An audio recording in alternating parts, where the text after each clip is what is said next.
How to have an adventure. To have an adventure, first you need to have a dog. You also need to have a small backpack, some juice, and a sandwich in case your adventure makes you hungry. Although you don't need a map, a route, or a plan, it's best to have no plan at all, in fact. It's never a bad idea to have a goal. For instance, you could want to know what happens to the golf balls that are collected from the sand traps each evening. Or you may wish to learn what it's like to play on the school playground when no one else is there. Or you might want to find out which Mexican restaurant in town sells the best taco. If you are trying to have this adventure, you will not need a sandwich. Kurt had a backpack, juice, and a sandwich. He had the best dog in the world, a sad-eyed bulldog named Roscoe. And he had a goal. Having already solved the mysteries of the missing golf balls, the empty playground, and the taco tasting, he had something far more adventurous in mind for this sweltering summer Sunday. With Roscoe at his side, Kurt was going to venture where no boy had gone before. He was going to answer questions that no one but he dared ask. He was going to confront the bees. Ever since his family moved to town, Kurt had wondered where the honey came from.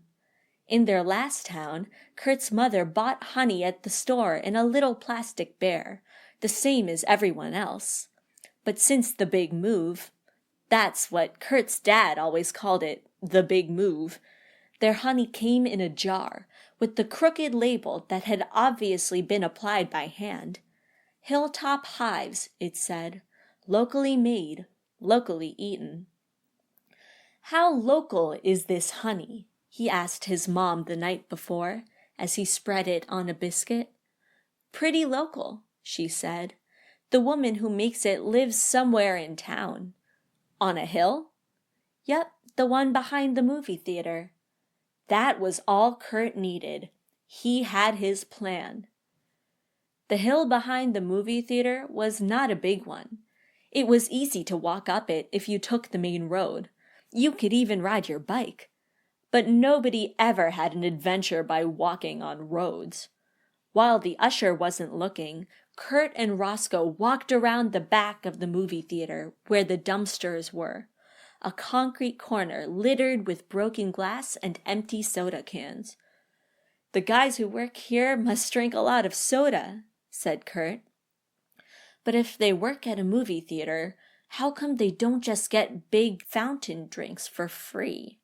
He wrote this question down in his notebook to be answered on a future adventure. He helped Roscoe over the wall. The old dog didn't climb as well as he used to, and heaved himself after. The concrete scratched his palms a little, but Kurt did not worry about it. An adventurer fears no pain. As they scrambled up the hill face, Kurt sweated and Roscoe panted. Halfway up, they paused for a juice break.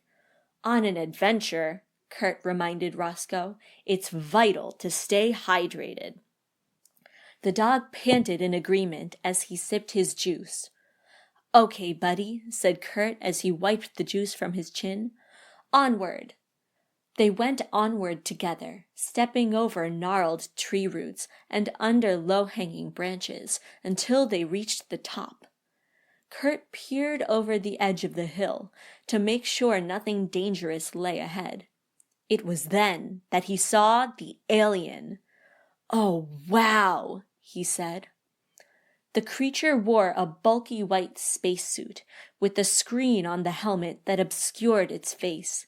It held a wheezing brown weapon which sprayed smoke all around. That is a pretty freaky alien, Kurt said, and probably really dangerous. Let's go see.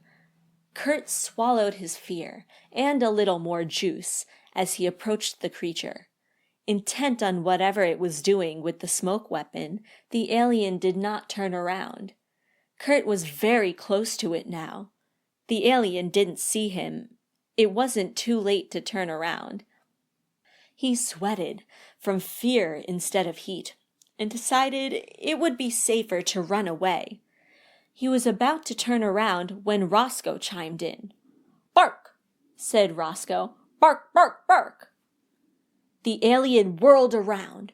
It definitely saw them now. The alien grabbed Kurt's hand and pulled him back towards the hill. Roscoe followed because that is what dogs do. Kurt screamed, but only a little. A good adventurer never loses his cool. "What are you doing here?" said the alien. "Having an adventure," said Kurt. A strange sound came from behind the alien's mask, a throaty rippling sound, like gift wrap being ripped. The alien, Kurt realized, was laughing. It raised its hands to the helmet and lifted the mask. "Welcome to Hilltop Hives," said the alien, who was, Kurt now saw, not an alien at all.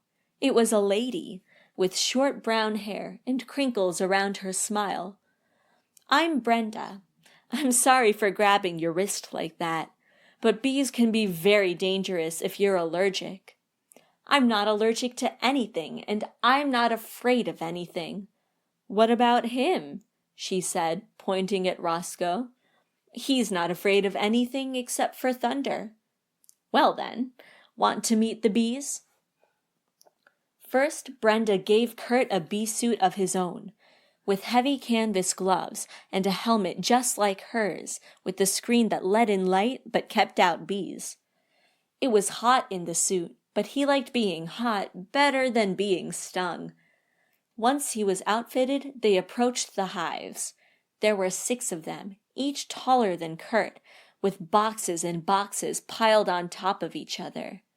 Brenda explained to Kurt that she takes care of the hives and protects them so that the bees have a safe place to make their honey.